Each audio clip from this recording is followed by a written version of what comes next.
Let's see when people tune in. Probably takes a while.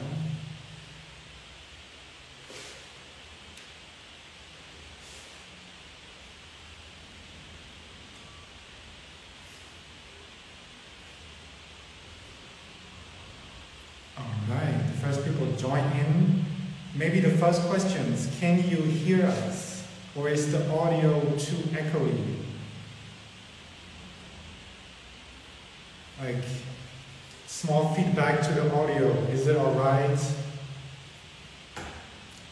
Can we continue like this? I guess if there are no issues, then I would just say we kick it off now. Thanks everyone for tuning in. We're here today for the first artist talk session, and we're right here in Fotogalerie. And we're going to have two guests today, but before we tune in and invite the guests, we want to give a small preview of what we're going to do today. We're going to first show the projects, the photographs to you on the phone, and then we invite the artist to the session, and then we dive into the artist talk. My name is Tom, and Claire from the Fotogalerie. Would you like to start with the... Sure. So we are doing this first artist talk as part of our current exhibition Transition that we curated with Analog Now. We have other artist talks coming in October and also workshops, and you are very invited to book these fascinating workshops about analog photography that will happen in the upcoming weeks on Saturdays. So you can find all the info, I think, on Analog Now's website. Exactly, link in the bio, just check it out. Yeah. Before we invite our two artists to join the talk, we will show you rapidly their work in the exhibition so that you have an idea of what we are talking about. All right, first artist I want to introduce to you is Nuno. One of his pictures already behind us, actually. Let me just quickly grab the phone that you can have maybe a better view on it. It's one of the pictures from his series All Islands Are Mountains, and it's a project that took place on his home. He is from Madeira, the island in the Atlantic.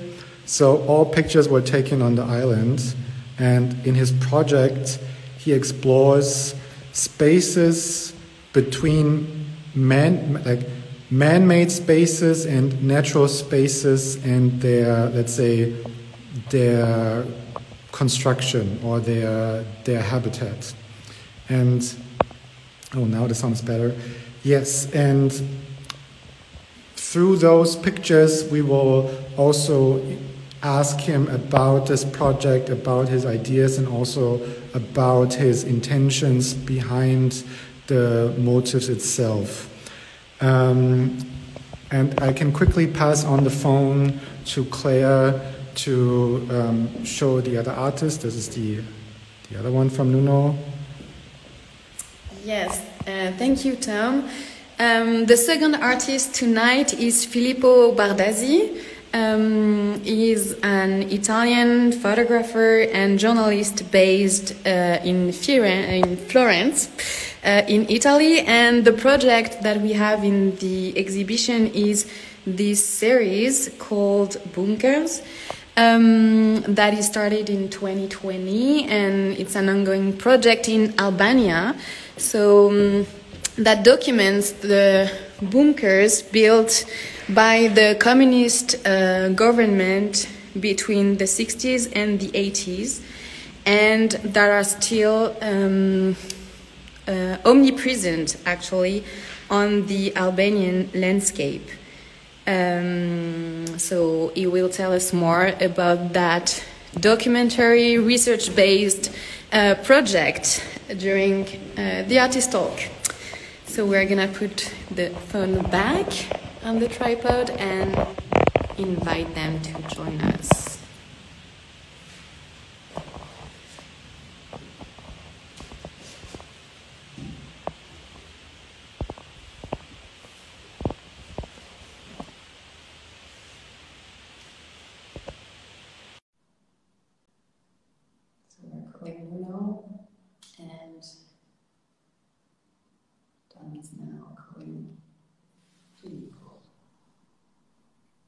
Hello, Claire.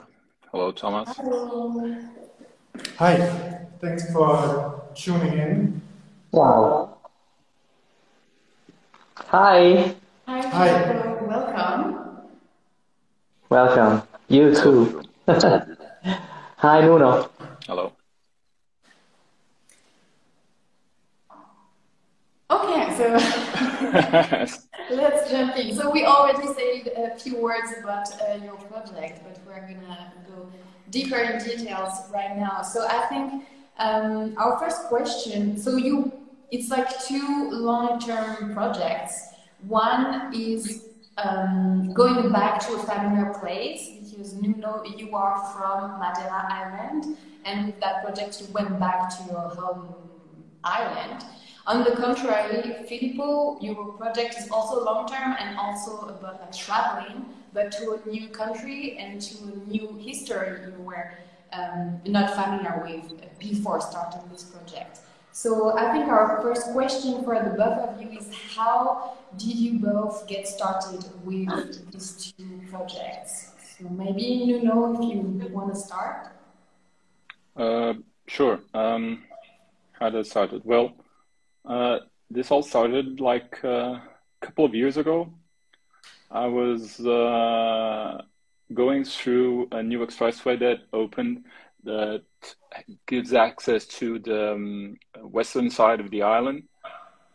And while doing the journey, I realized that, well, I started to question what was I losing by doing this shortcut. You know, usually the trip was like 2 hours long from where I live to there, and now it's like 30, 40 minutes, and I started to wonder, what do not only I lose, but what do we all start to lose by all these shortcuts? I mean, we are leaving faster, traveling faster, arriving faster, and we lose. And it's a more comfortable way to travel, but we lose all the questions that arise from the discomfort from a long travel. And I mean, Madeira has amazing, beautiful, scenic roads. And so that, yeah, that all made me start to question that. And at the same time, it was about the same time that I decided to start with all the social media and start with Instagram and start with all of that. Well, kind of because I think the immediatism of Instagram was killing me, or killing my creativity. You know, all the need to publish constantly was making me bored, was making my work derivative.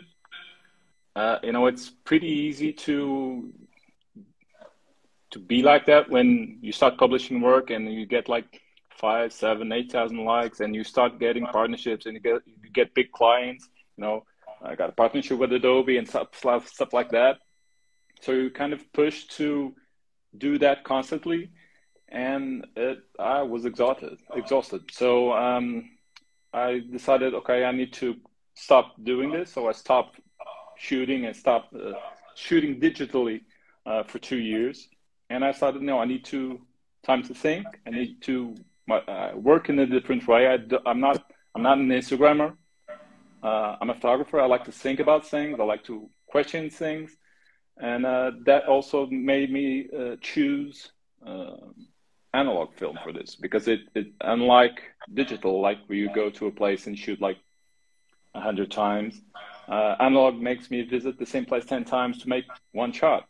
And so all of that is like part of this process of slowing down and having time to think.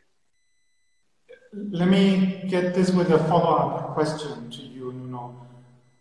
You are an Adobe partner, you are also a videographer, and when you talk about stop doing shortcuts, stop missing out on the experience of travel, to me that's exactly what is also kind of like part of your work already, right? It's like a more cinematic approach to making your travel worthwhile. Yeah, it's about that. I mean, it's about the trip, but it's kind of more than just about the trip. You know, of course it's about like enjoy the trip, like everyone says, but it's more about enjoying the places.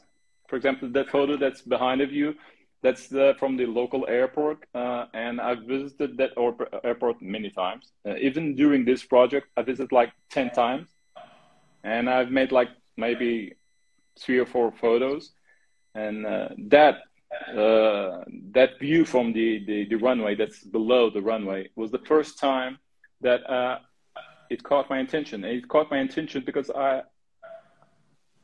went there and I stopped and was like there, just playing with a random dog, and was there like for 1 hour, waiting for the light to come, and it came, and I took the shot. So yeah, it's about enjoying the trip, but also enjoying the places, spending longer time on the places. Because the thing that made the question was, what was I losing by all the shortcuts? You know, shortcuts are really comfortable, but I believe my best work comes from discomfort, from myself and from my life and from everything around me.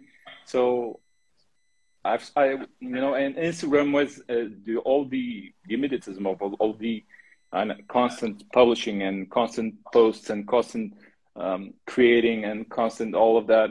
You know, already do that commercially. I work for, I'm a cinematographer, so I do commercial work. And my personal work was becoming more, I don't know, it's like that. It was no longer me. It was it's made for Instagram. It's made for, you know, it's like I said, when you start getting 1,000 likes, 2,000 likes, when you get that kind of feedback, your brain says, keep doing it. This is what people like. And I end up doing photos that everybody liked, but I didn't. And so yeah, that's when I decided to stop and enjoy a little bit more. Maybe we can come back to this topic of making a travel and also photography as a practice, analog photography as a practice, when we talk about Filippo's project. Because I, of course, have a lot of questions also about how you shoot the actual pictures. Sure. But also to give a more insight to your project. You're a documentary photographer and a photojournalist. You studied philosophy, and a lot of your focus is on research-based projects. And I think one of our main questions was also, how did you get started with this topic of bunkers in Albania? Is that something that was hit by travel that you found on the way? Or is the origin of this project also found in the research you're doing? Okay, first of all, let me thank you, all of you at the gallery, all of you at Analog Now, because what you've done so far is such a great work. And yes, I really want everybody who's seeing this interview to come there in Berlin and have a look at the beautiful installation you did. So that is an introduction I wanted to make. Coming to your question, yes, as Nuno said, even to me, this interest started alongside with my interest in film photography. Because I cannot imagine to produce this project with digital. Coming to your question, yes, the interest in Albanian bunkers came together with the research itself. So I came across this strange story. I came across this bizarre way of defending from an invasion, which never happened. So this is the very beginning of the story of the bunkers, because they were built in, as Claire said, in the 60s and the 70s, trying to defend the country from an invasion that never happened. So this was the very first part of the interest that occurred to me. And yes, apart from that, what was very strange and what captured my interest was the total uselessness of these bunkers. There is everybody here knows Werner Herzog, and he wrote also a book called The Conquer of Useless, and it is pretty much the same. So an old country was bunkerized by Enver Hoxha, who was the communist dictator of the country, and that was simply useless because no one ever invaded the country, and what's left is just these 10,000s of bunkers spread all over the country, and they are very difficult to destroy because they are made out of concrete. So what we see as we land in the country is just these big concrete mushrooms spread all over the country. And when you research for the history and for the genealogy of this construction, yes, it's pretty much bizarre and a story to tell to me. And so I started this project in 2019, and it attracted me very much, and it still does. While going through your other work, we saw that many of the other projects you're doing were color photography, and yeah. ask, like just blunt question, why did you choose large format black and white to realize this project? So first of all, because I wanted to use a brand, a film brand, which is Foma Film, that used to be produced in the Eastern Europe at the time, and it still is produced in the Eastern Europe at this moment. So I wanted to use, first of all, an Eastern European film. Then I was looking for the right film, and the right film was a black and white film and a large format film because I want to give the sort of architectural style to my pictures. They are quite different from the other projects, which are more documentary. This project is a documentary one, but still is also an architectural one. So I wanted to use large format film. I wanted to use an Eastern European film. So the choice was pretty much obliged. And I found a Foma film to be a very good one that I develop on my own at a low cost. So I scanned them with an Imacron scanner. So everything was very low profile, but still with a high quality, very high quality. So 4 by 5 inches film. So it's just what I wanted to go with. Yeah, I have a quick follow-up question. Yes, your project is very typological, and we saw that in the past you also worked on another project, tropologies or something like that. Topographics, yes. But typologies, and regarding your choice of material and camera, I suppose your project, and you say that these photos are very architectural and it's black and white and it's typology, and it reminded me a lot of Bernd and Ila Becher's work. And I noticed that you used the same camera as them, I think. And I was wondering if it was like an accident or a choice. Are you talking about the Linhof Master Technica or what? Or the style itself? The camera. Okay, the camera actually... They use the same... Yes. Yeah. Actually,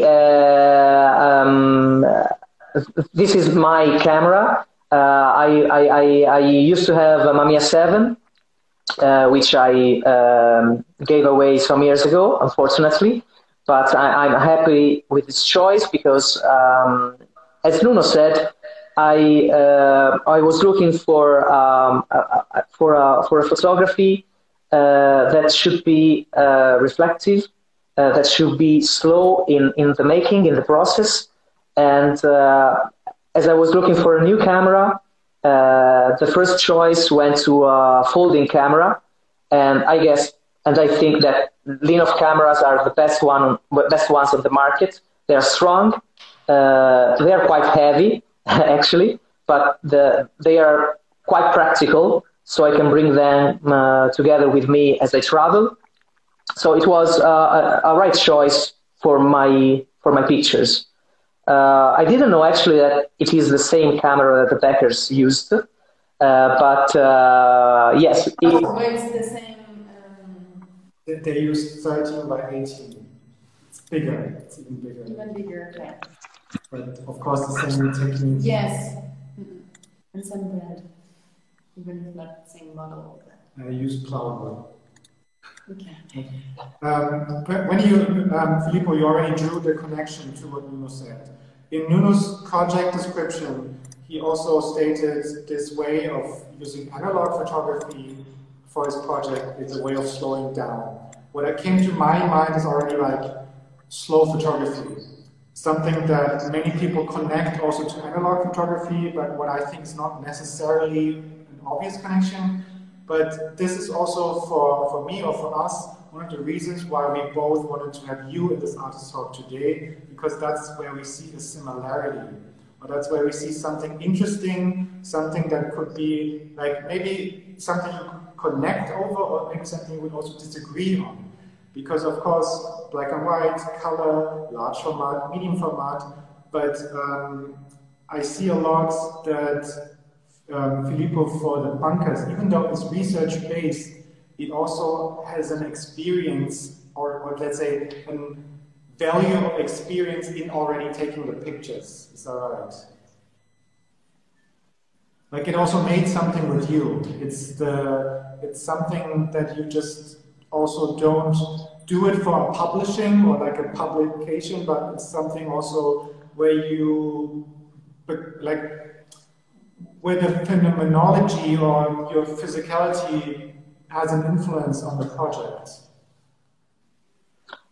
Do you know what I mean? Yes, definitely. I mean, publication was not the main purpose of this project. So I guess I cannot speak for Nuno as well, but I guess that we both choose this kind of style and typology because of the pros of the of the film photography. In my case, of the large format film photography. So I guess you're definitely right. And like maybe Nuno, a comment from you. You mainly use digital for your commercial work. Is it always the case that analog photography is something like a retreat from your commercial work and from the workflow as well? Have you been doing other purely analog projects before? Yeah, I have like 4 ongoing analog projects, and I have shoot film for commercial projects, but not that often, because most of the clients prefer to see what's going on and to see the result, and it's easier just to most of them. I actually have one commercial project that is being shot on film right now. But yeah, for me it was like, well, it was just to try a new thing and to see what came to mind by using and changing the format. I needed the change in form. I mean, and all even in my digital photography since I can remember, I'm naturally drawn by form and function. Even from the designer background, my favorite designer is Dieter Rams.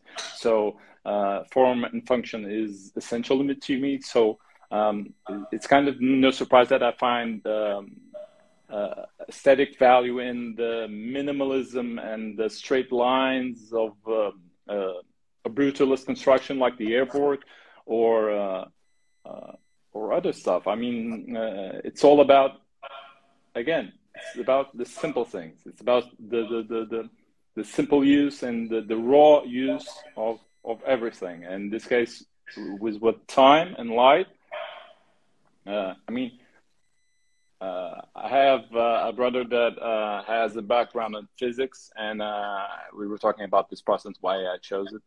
And one of the things I told him is that I'm a physics lover myself also. So there's something special about capturing photons on film and keeping them, you know. You're actually capturing photons on film. It's like, it's different. It's something that happened once. It will never happen again. Those photons will never repeat, no matter how big the universe is. And it's not like capturing something on a sensor that's deleted and then transformed into a file and then transformed in post-processing, then transformed with exportation when it's exported, then transformed and then transformed, then transformed. And it's, again, it's raw. It's all about going to the simple things. And you know, it's one of the things.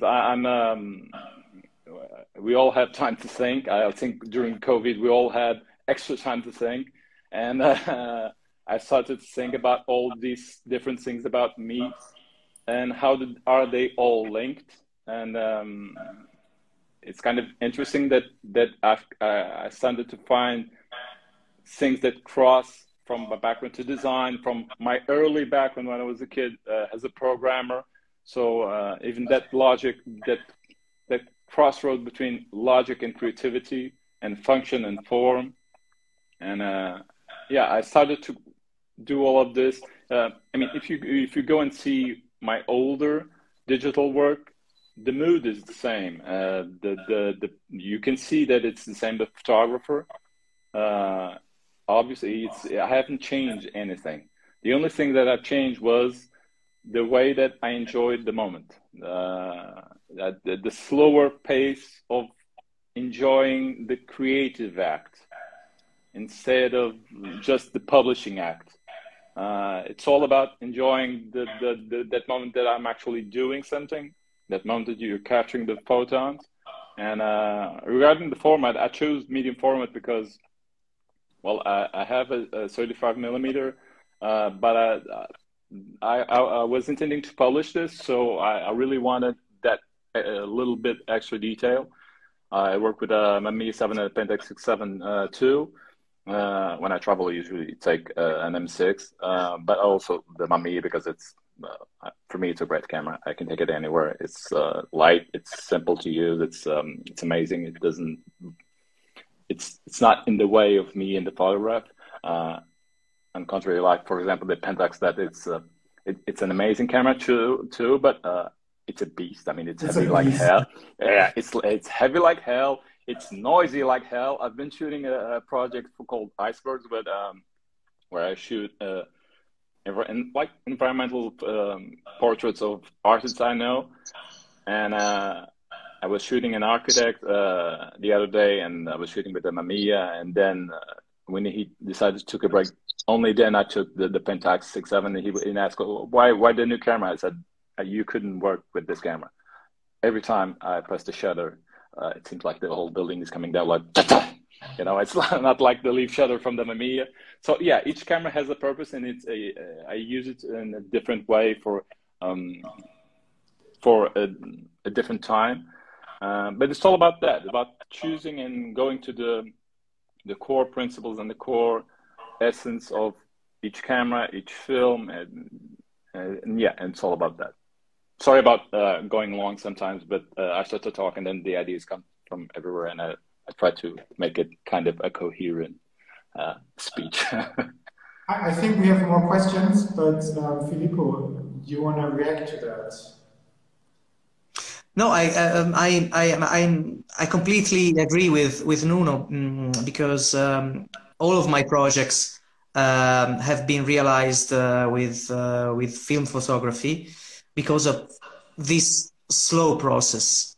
It makes me think. For instance, during the last trip I did in Albania, I simply came back home with 21 pictures, 21 shots, and it's if you tell this number to a digital photographer, it's practically nonsense to him. So it's and to me was a sort of relief. Believe me, it was a sort of relief just to be concentrated, just to work with such a small number of pictures as I'm home. I develop them, I scan them, I Photoshop them in the minimum way possible, but it's just 20 pictures which I can be fond of, which I can work for the time I need. The other way, you lose you lose time, you lose joy in doing that. With digital photography, you come back home with 1,000 pictures, and you still have to select them, to watch all of them, to post-produce them. You waste such an amount of time, which is to me practically useless. If it's not work for my jobs, for my projects, I really want to be concentrated on the pictures I decided to take as I was on site. I don't want to lose time in choosing between 1,000 pictures or to post-produce 100 pictures. So it's something which I don't love doing. Yeah, and I was wondering, because you have like this minimalist approach of like not taking many photos, and that's imposed by the technique you picked, and you're using that to document an object that is huge. Like you say, there are dozens of thousands of these bunkers, and how do you make your selection of which site to visit and which bunkers to photograph? Okay, which site to visit?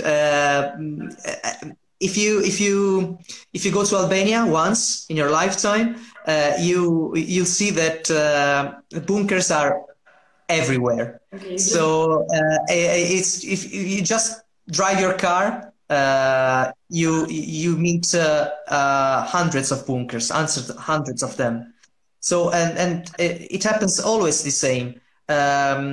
Yes, I searched the web for specific bunkers, and some of them went into the project, but some others, and they are the most part of the project, I just encountered them on the road. And so as it happens the same with you fall in love with someone, you fall in love with a bunker you meet on the road. You cannot say why you fall in love with that, but it is pretty much the same. You drive your car, you see a bunker, you stop the car, you prepare everything, the tripod, the folding camera, the right lens, you take your exposure light, and so on, and you get the picture you need. So the selection comes during this project, in the very first part of the project. It's just a sort of falling in love with your subject. I don't know if I explain well how the selection went. Yeah, I think it's quite clear. Yeah. I mean, Nuno, for you, it was a bit different. You knew the place; it's your home. And when we were going through the pictures you sent us in the submission, I was surprised to see how different the pictures are. Like, sometimes there are also there's a man operating in a control room. there are tunnels, there is landscape, there is construction sites. It's what you said, it's many different things on the island that, you know, just show this like journey through the space and man-made space as well. But how could you select the project? Or like, what was your selection process? Did you need any research at all? Was it like almost like overwhelmed by the sites you wanted to put in?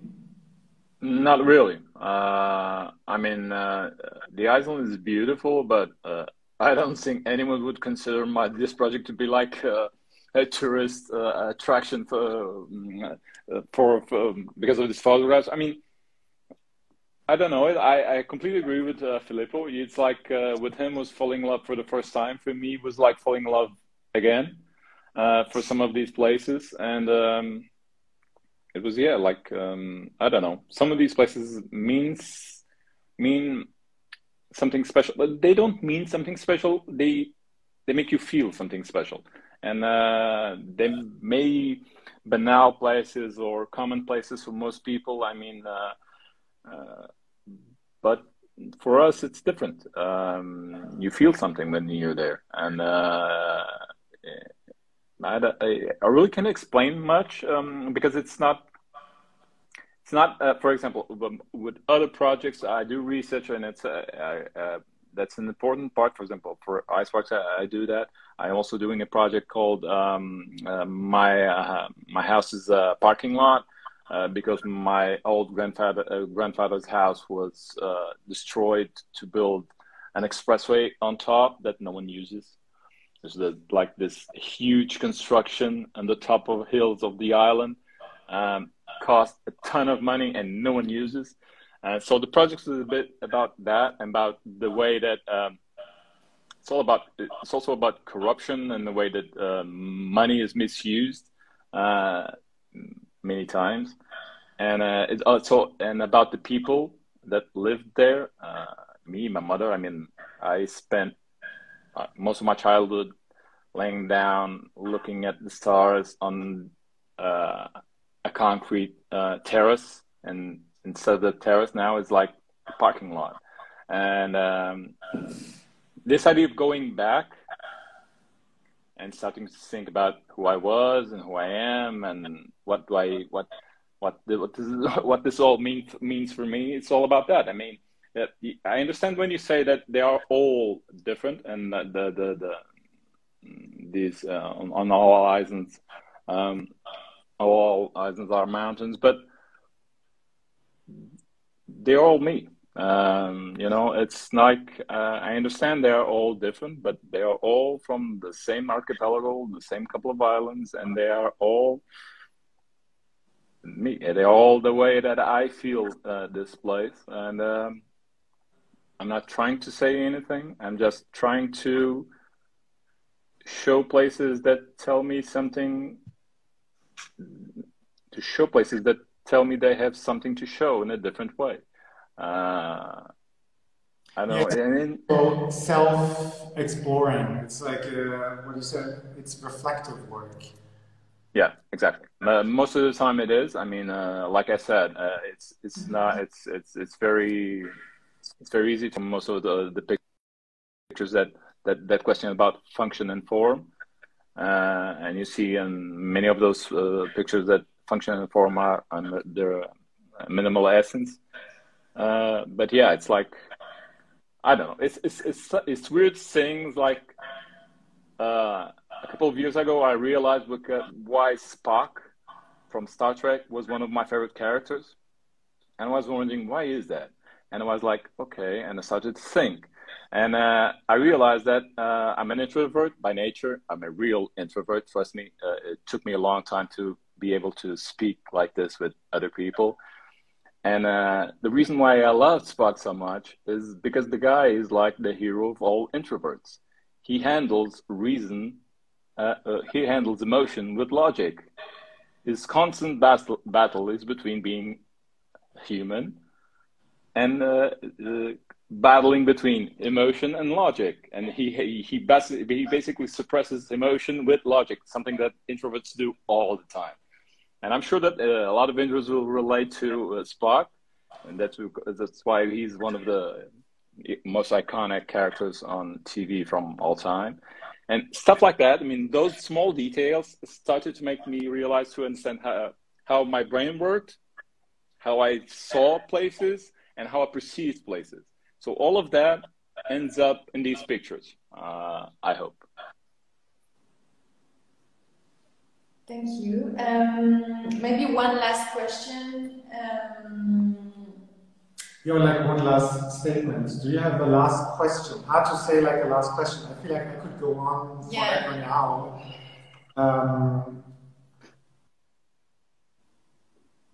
Maybe it's like two ongoing projects, and I'd be interested in knowing what's the next step for this project and where you want to take them from now on, and maybe what do you feel like you still have to do to come to an end with these two series? I'm always interested in knowing how photographers know and feel that the project is complete. That's interesting. No. I don't know about Filippo, but for me, one of the things that I started, not only this project, but the other, at least other two. One of them, for example, the iceberg, the portraits one that I'm doing. The first thing that I told everyone, I mean, they are well-known artists, unknown artists, physicists, people like that. The first thing I told them was like, I'm going to start doing this now. I don't know what the end goal of this will be. If it's going to be an exhibit, it's going to be a book, whatever. I don't know. I don't know how long it will take, and I don't know if I will ever finish it. And with the all eyes lens, I mean, the idea is kind of like that. I have no rush. I'm not in a rush. I don't need to end this project anytime soon. I have already a couple of publishing houses that are interested in the book, and a couple of partners that are already supporting the book. I mean, for example, I need to thanks Ad, for example, they started supporting my work when I was working on digital, and I thought, okay, now that I'm working on analog, that has nothing to do with them, and they continued to support me, and that's an amazing part of being a partner of that company. And so yeah, I have no end goal for this. I would like to ask a question to Filippo. Like, one of the things I loved about his work, and I hope to see it in person in a couple of days, is that I too love the Cold War era, and you seem to be kind of the same age around. I don't know how old you are, but we seem to be kind of at the same age, and I think that this generation has a close relationship to the Cold era, because we grew up in the end of the Cold Era. I mean, in the late 80s. I remember there's one sentence that my father told me. I remember being in the sofa with my brother and my father. Well, no, like maybe 5 or something like that. And you know, one of those headlines like the latest news came on the television. And my father turned to my older brother and told him, well, we never know when one of these will announce the end of the world. Because, you know, the Cuban Missile Crisis and all of that, and the end of USSR and all of that. So that stuck with me from the 5-year-old. And so I followed all of that. I mean, I also loved all the space race and all of that. So Bunkers was,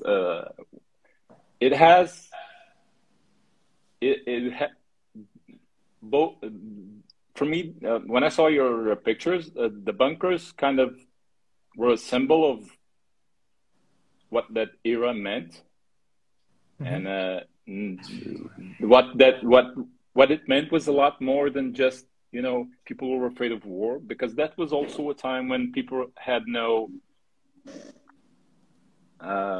where imagination was running wild. I mean, we were going to the moon, we were singing about Mars, and we were singing about all of that, you know, and there was like this impending doom on all of us, but at the same time, imagination could run wild, and Bunkers kind of like hold all of that mystic and hold that feeling, and that was something that as soon as I saw your photos, I mean, I felt that, and I was wondering if, I mean, does anything of this mean anything to you, or? Yes, definitely. Thank you for looking so carefully at my pictures. It's pretty much appreciated. And yes, I totally agree with you, because I do love the Cold War era. I also ran a project some years ago about the Russian minority in Estonia. So it's pretty much a sort of thing I am now. We all are now experiencing on our scene with this bizarre Ukraine invasion. And so, yes, as you said, that era brings with it many different things. It brings with it, as you said, terror, of doom, of destroying the world with nuclear weapons, but as well it brings with it a sort of imagination towards the cosmos, towards space, towards all new technologies that came out of the blue. So it's a sort of a nostalgia of an era we didn't live in the core. We just saw the ending of it, as you said. So it's something that really has huge meanings to me and to my research. I don't know. I don't remember actually your question first, but it was everything linked. I guess that it is a sort of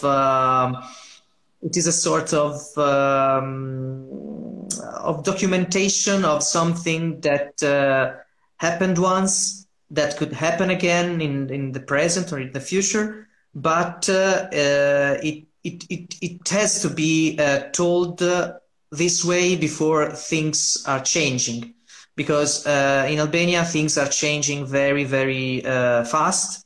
They are speeding up to liberal democracy with big changes in architecture, in the society. And I don't know actually if things will be the same in 2 or 3 or 5 years.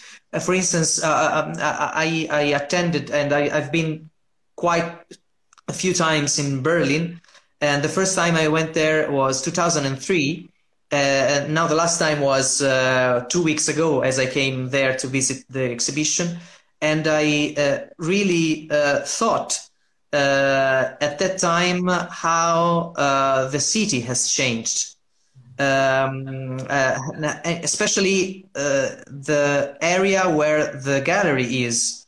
For instance, I used to attend. I have some friends in Berlin, and I used to attend the area that goes from the U-Bahn, from the station towards the river Spree. So it was a sort of Cold War area, really, where the East still was present in 2003, in 2005. Now is a very gentrified area. It still is very interesting, and I love Berlin still, but it has changed a lot. So I need and I want to document such things coming from that era that will never be the same in 2 or 3 or 5 years, because things will change as well in Albania, will change as well in the eastern part of Europe, and it will change very, very fast. I think that's a very nice ending sentence for the session today. Like, we're welcoming you to the gallery soon, Nuno, I heard. See you soon. And I'm very curious to see if your bunker project will extend to see what other pieces you will add to the collection. But I think again, thank you so much from our side for joining us today. Thank you very much. Thank you. And we'll see you around, I hope. Yeah. Yes, thank you very much for your time. It was very interesting to talk with you. And we have 2 more artist talks coming in October, and the dates will be announced soon. So stay tuned. Bye. Yeah. Thank you. Bye bye, guys. Bye, Nuno. Bye.